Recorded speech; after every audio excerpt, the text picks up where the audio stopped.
श्री शिवाय नमस्तुभ्यम। दोस्तों, आप सभी लोग जानते हैं कि 20 अप्रैल 2023 को है सतुवाई अमावस्या। साथ ही में दोस्तों 22 अप्रैल 2023 शनिवार के दिन है यहाँ पर अक्षय तृतीया। तो दोस्तों सतुवाई अमावस्या के नाम से ही आप लोगों को समझ आ रहा होगा कि इस दिन भी सत्तू का विशेष महत्व होता है और इस दिन भी भगवान को सत्तू का भोग लगाया जाता है और घर के सभी सदस्यों को इस दिन सत्तू ज़रूर खाना चाहिए, सत्तू का दान भी ज़रूर करना चाहिए, विशेष महत्व होता है। दोस्तों वैशाख महीने में पड़ने वाली यह अक्षय तृतीया का बहुत ही विशेष महत्व होता है। साथ ही में वैशाख महीने की ये जो अमावस्या है सतुवाई अमावस्या, इसका भी बहुत ही बड़ा और विशेष महत्व होता है। तो आज की इस वीडियो में हम आपको सतुवाई अमावस्या के दिन किए जाने वाले कुछ विशेष उपाय और साथ ही में अक्षय तृतीया के दिन किए जाने वाले कुछ विशेष उपायों के बारे में बताने जा रहे हैं, जिन उपायों को अगर आप लोग पूरे मन और पूरे विश्वास से करते हैं तो आपके जीवन में जो भी दुख और समस्याएं चल रही होंगी वो तो दूर होंगी ही। साथ ही में दोस्तों आपके जीवन में अगर आपकी कोई विशेष मनोकामना होगी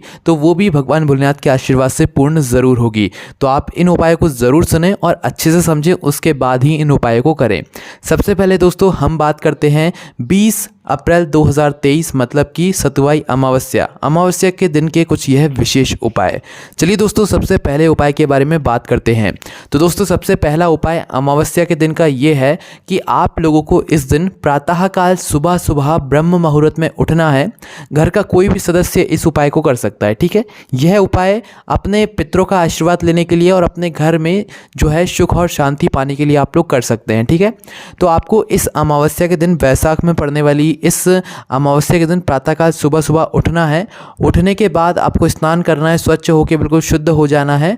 उसके बाद आपको अपने घर के रसोई घर में आना है। रसोई घर में आने के बाद जहाँ पर आपका पीने का पानी रखा जाता है, मतलब जहाँ से आप पीने का पानी भरते हो उस स्थान पर चले जाओ, ठीक है। आपका जो मटका होगा, परिंदा होगा, वहाँ से ही आपको ये वाला पानी लेना है, ठीक है, जिस मटके में आप लोग पीने का पानी भरते हो। तो आपको क्या करना है, अपने घर में रसोई घर में जाकर, अपने घर के रसोई घर में जाकर आपको अपने उस परिंदे से या उस मटके से एक गिलास पानी लेना है या तो एक लोटा जल जो है उसी मटके में से भरना है, ठीक है। अब भरने के बाद दोस्तों इस जल को लेकर आपको आना है अपने घर के मुख्य द्वार पर, ठीक है। जितना जल्दी सुबह सुबह हो सके उतना जल्दी आप इस उपाय को करने की कोशिश करें, ठीक है। तो आपको अपने घर के मुख्य द्वार पर आना है और मुख्य द्वार पर आकर आपको भगवान भोलेनाथ के नाम का स्मरण करते हुए और अपने पितरों के नाम का स्मरण करते हुए आपको इस जल को अपने घर के मुख्य द्वार पर छींट देना है। एक साथ नहीं डालना है, मतलब छिड़कना है पूरे में। आपके घर के जो भी सामने का द्वार होगा पूरा, वो पूरे में जो है आपको इस जल के छींटे दे देना है, ठीक है। पूरे में आप लोग जल को छींट दीजिए। दोस्तों इस उपाय को करने से आपके पितर आपसे प्रसन्न होते हैं, भगवान भोलेनाथ का आशीर्वाद भी आप पर होता है और आपके जीवन से सारी दुख और समस्याएं दूर होती हैं, है ना। चलिए दोस्तों अब हम बात करते हैं सतुवाई अमावस्या के दिन किए जाने वाले कुछ अगला उपाय के बारे में। तो दोस्तों अगला जो उपाय है ये बहुत ही ज़्यादा विशेष है और इस उपाय को करने से अगर आपके घर में धन की समस्या चल रही होगी, अगर आपके घर में पैसों की समस्या चल रही होगी, लड़ाई झगड़ा बहुत होता होगा या किसी भी प्रकार की दुख और समस्या अभी इस समय आपके घर में, आपके घर परिवार में आपके ऊपर चल रही है, तो उस स्थान पर आपको अमावस्या के दिन का यह उपाय ज़रूर करना चाहिए, आपको ज़रूर फल की प्राप्ति होगी। तो दोस्तों इस उपाय को करने का एक समय है जो कि अमावस्या के दिन का शाम का समय है, प्रदोष काल का समय है।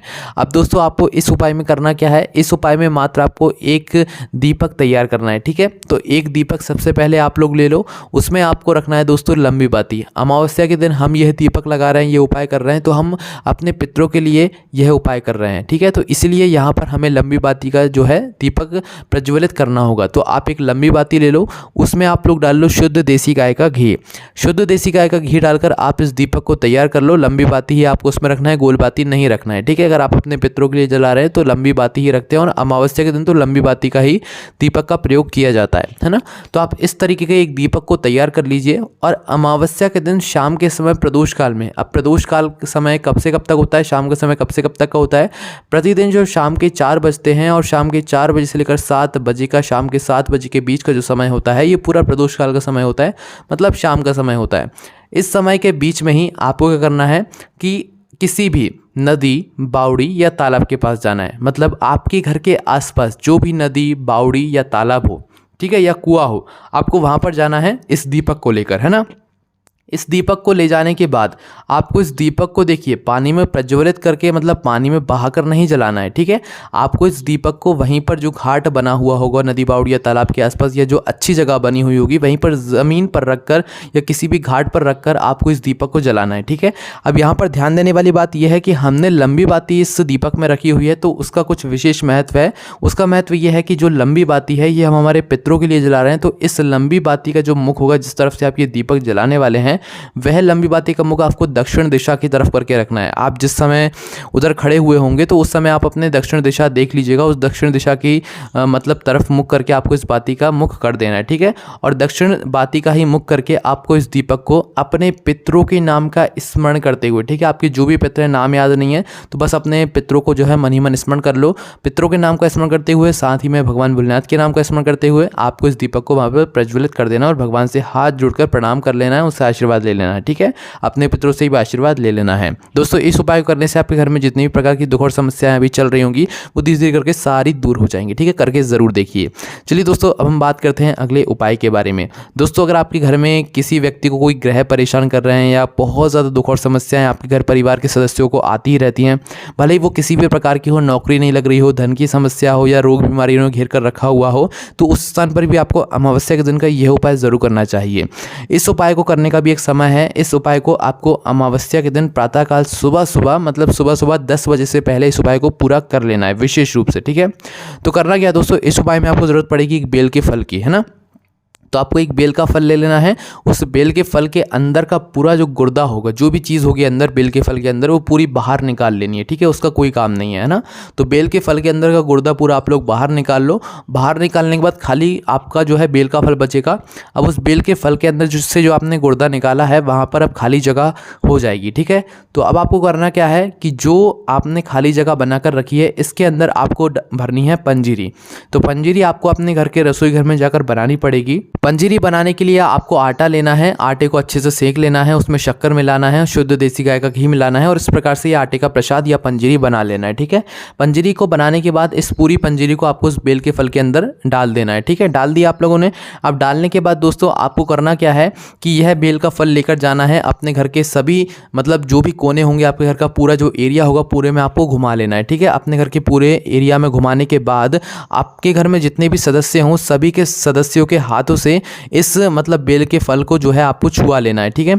छुआने के बाद दोस्तों अमावस्या के दिन सुबह 10 बजे से पहले आपको क्या करना है कि इस बेल के फल को ले जाकर किसी भी पीपल के वृक्ष के नीचे जाकर गाड़ देना है, ठीक है। गड्ढा खोदना है। गड्ढा खोदने के बाद इस फल को जो है पीपल के वृक्ष के नीचे गाड़ देना है और गाड़ने के बाद दोस्तों भगवान से प्रार्थना कर लेना है। इस उपाय को करने के बाद आपका जो भी काम रुक रहा होगा, कार्य सफल नहीं हो रहा होगा, वह सब सही होना शुरू हो जाएगा। करके ज़रूर देखिएगा। उसके बाद में दोस्तों अगर आपका बच्चा सही पढ़ता नहीं है, दिमाग उसका काम नहीं करता है, तो दोस्तों अमावस्या के दिन ही दोपहर के 12 बजे करीब आपको करना है कि आपको मतलब एक ऐसी गाय का दूध लेकर आना है या ऐसा मतलब गाय जब अपने बछड़े को दूध पिला रही हो तो उस बछड़े के मुख पे जो फेन आ रहा हो तो वो फेन आपको लेकर आना है और इस फेन को लाकर अमावस्या के दोपहर को 12 बजे उस व्यक्ति को पिलाना है। इस फेन को जिस व्यक्ति का दिमाग काम नहीं करता हो, जिस व्यक्ति को दिमाग में कुछ दिक्कत हो, उसका दिमाग सही काम नहीं करता हो तो उसको पिलाना है। या आप अपने बच्चे का दिमाग तेज़ करना चाहते हैं, उसे कुछ पढ़ा हुआ याद नहीं रहता तो उसे भी आप पिलाकर देखिए, आपको विशेष फल की यहाँ पर प्राप्ति होगी। ये वैशाख महीने की अमावस्या है, सतुवाई अमावस्या, बहुत ही विशेष फल यहाँ पर आपको मिलने वाला है। चलिए दोस्तों अब हम बात करते हैं 22 अप्रैल शनिवार के दिन जो आने वाली है अक्षय तृतीया। दोस्तों वैशाख महीने में पड़ने वाली यह अक्षय तृतीया का बहुत ही विशेष महत्व होता है। अब दोस्तों सबसे पहले हम आपको यहाँ पर ये विशेष उपाय बता देते हैं जो कि आपको अक्षय तृतीया के दिन ज़रूर विशेष रूप से करना है, ठीक है। तो दोस्तों अक्षय तृतीया के दिन सत्तू का एक बहुत ही विशेष महत्व होता है, ठीक है। तो करना क्या है दोस्तों, अक्षय तृतीया के दिन आपको सत्तू ज़रूर दान करना है या आपके घर पे जो भी मेहमान या जो भी व्यक्ति आए आपको उसको थोड़ा सा सत्तू ज़रूर उसके साथ में रखकर भेजना है, ठीक है। अक्षय तृतीया के दिन सत्तू का दान बहुत ही विशेष और बहुत ही महत्व रखता है। अगर आप अक्षय तृतीया के दिन सत्तू किसी को दान करते हैं या किसी को भी दान करते हैं तो इससे आपको विशेष फल की यहाँ पर प्राप्ति होती है, ठीक है। तो दोस्तों आपको सत्तू का दान इस दिन ज़रूर करना है। अब दोस्तों सत्तू का प्रयोग आप लोग कैसे करेंगे, कैसे आप लोगों को सत्तू बनाना है, ठीक है। जो लोग बना बनाया लाना चाहते हैं वो बना बनाया भी ला सकते हैं, पर जो लोग घर पर इतना परिश्रम करके सत्तू बनाएंगे तो भाई उनको और अच्छी बात है। तो दोस्तों सत्तू बनाया कैसे जाता है, दोस्तों सत्तू बनाया जाता है गेहूँ से, चने की दाल से और जौ से, ठीक है। ये तीन चीज़ों मतलब ये तीन तरह का जो है अनाज इसमें मिलाया जाता है। तो आपको क्या करना है, गेहूं को, चने की दाल को और जौ को रात भर एक जल के पात्र में भिगोकर रख देना है। ठीक है, मतलब गेहूं, चने की दाल और जौ को एक जल पात्र में डाल दो और उसमें रात भर भिगोकर रख दो। भिगोकर रखने के बाद सुबह सुबह जब उठ जाओ आप लोग, सुबह उठने के बाद इन सभी को निकाल लो बाहर और इनको पीस लो। ठीक है, पीसने के बाद दोस्तों आपको करना क्या है कि इस मतलब इन आटों के अंदर, जो कि आपने 3 तरह का ये आटा बनाया है, मतलब ये जो पीसकर आटा बन जाएगा, इसके अंदर या तो आप शक्कर मिला लो, या तो गुड़ मिला लो, या नमक मिला लो, या जीरे मिला लो। जो आपको मिलाना हो वो मिलाकर जो है आप इसका सेवन इस दिन ज़रूर करो। पहले आप लोग दान करो इसका, इस सत्तू का दान करो अपने घर पर। अगर सत्तू बनाकर दान करोगे विशेष फल की प्राप्ति होगी, अन्यथा आप लोग बाजार से भी ला सकते हो। ठीक है, सत्तू बनाओ, पहले दान करो, फिर उसका सेवन आप खुद भी करो। ठीक है, सत्तू का एक अलग महत्व होता है अक्षय तृतीया के दिन। आप पूरे साल कुछ मत सोचो सत्तू के बारे में, पर अक्षय तृतीया के दिन सत्तू के बारे में ज़रूर सोचो, सत्तू दान करो और सत्तू का जो भोग है आप अपने घर में सभी लोगों को ज़रूर उसका भोग लगवाओ। ठीक है, मतलब खिलाओ। पहले भगवान जी को भोग लगा देना, उसके बाद आप सभी लोग भी इसे ज़रूर ग्रहण करके देखना। विशेष बल की आपको यहाँ पर प्राप्ति होने वाली है। और दोस्तों जो अक्षय तृतीया का दिन होता है ये बहुत ही शुभ दिन होता है। इस दिन आपको कोई भी मुहूर्त, कोई भी समय, कोई भी तिथि नहीं देखनी पड़ती। आपको जो शुभ काम करना रहता है आप इस दिन वो शुभ काम कर सकते हैं। ठीक है, आपको विशेष फल की यहाँ पर प्राप्ति होगी। तो आप लोग इस दिन क्या क्या ले सकते हैं वो हम आपको बता देते हैं। दोस्तों अगर आप लोग अक्षय तृतीया के दिन, मतलब जो 22 अप्रैल है शनिवार का दिन, इस दिन अगर आप लोग सोना चांदी, घर बार, प्रॉपर्टीज़ वगैरह, खेती वगैरह, जो कुछ नई चीज़ खरीद रहे हैं, लेना चाहते हैं, गाड़ी वगैरह, कोई आपको समय देखने की ज़रूरत नहीं है, कुछ देखने की ज़रूरत नहीं है, आप बस जाइए और लेकर आ जाइए। वह घड़ी, वह पल हमेशा आपके लिए शुभ ही रहेगा। अक्षय तृतीया के ये 24 घंटे जो रहते हैं ये पूरी तरीके से शुभ रहते हैं और अच्छे रहते हैं। इस समय में आप जो भी चीज़ करेंगे, मतलब जो भी चीज़ खरीदेंगे, लेकर आएंगे नई चीज़, वो हमेशा आपके लिए फलित होगी। ठीक है, इतना महत्व होता है अक्षय तृतीया का। तो आप लोग ज़रूर छोटी से छोटी चीज़ भी अगर ला रहे हैं तो भाई ज़रूर लाइए। अक्षय तृतीया के दिन विशेष महत्व होता है कि कोई भी नई चीज़ खरीदने का, है ना। उसके बाद में दोस्तों अगर हो सके तो भाई अक्षय तृतीया के दिन भगवान भोलेनाथ को आपको एक बेल का फल ज़रूर चढ़ाना है। ठीक है, अगर आप चाहते हैं भगवान भोलेनाथ आपसे प्रसन्न हो और आपके जीवन से दुख और समस्याओं को दूर करें, तो आप एक प्रयास या कोशिश ज़रूर कीजिएगा कि एक बेल का फल आपको लेना है। जो बेलपत्री के वृक्ष में जो फल लगा हुआ होता है, एक बेल का फल ले जाकर भगवान भोलेनाथ के मंदिर पहुँचकर भगवान शिव जी पर चढ़ा देना है। ठीक है, एक बेल का फल, भगवान शिव आपसे प्रसन्न होंगे। उसके बाद में दोस्तों शाम के समय का एक बहुत ही विशेष उपाय है इस अक्षय तृतीया को और शनिवार के दिन का, कि आपको पीपल के वृक्ष के नीचे इस दिन एक दीपक जरूर लगा कर आना है। ठीक है, गोल बाती का भी लगा सकते हैं, लंबी बाती का भी लगा सकते हैं। लक्ष्मी जी का मन में सोचकर लगा रहे हैं तो लंबी बाती का लगाएं, अन्यथा शिव जी का सोचकर लगा रहे हैं तो आप लोग क्या करें, गोल बाती का लगाएं। ठीक है, तो आप लंबी बाती का भी लगाएंगे तो कोई दिक्कत नहीं है। इस दिन शनिवार के दिन अगर आप लोग शाम के समय पीपल के वृक्ष के नीचे एक दीपक लगाते हैं तो इससे आपके घर में माँ लक्ष्मी की कृपा होती है, धन की कभी भी कमी नहीं होती है। तो ये सारे उपाय थे जो कि आपको इन 2 विशेष दिनों पर करने हैं। अगर इन उपायों को करने में आपको कोई भी समस्या आती है तो आप हमसे कमेंट करके पूछ सकते हैं। ज़्यादा जानकारी के लिए आप लोग हमारी वेबसाइट भोलेनाथभक्ति.com का सहारा भी ले सकते हैं। वहाँ पर बैठकर आराम से उपायों को, जानकारियों को पढ़ सकते हैं। कोई भी समस्या आदि कमेंट करके पूछ सकते हैं। ओम नमः शिवाय, जय भोले बाबा, श्री शिवाय नमस्तुभ्यम।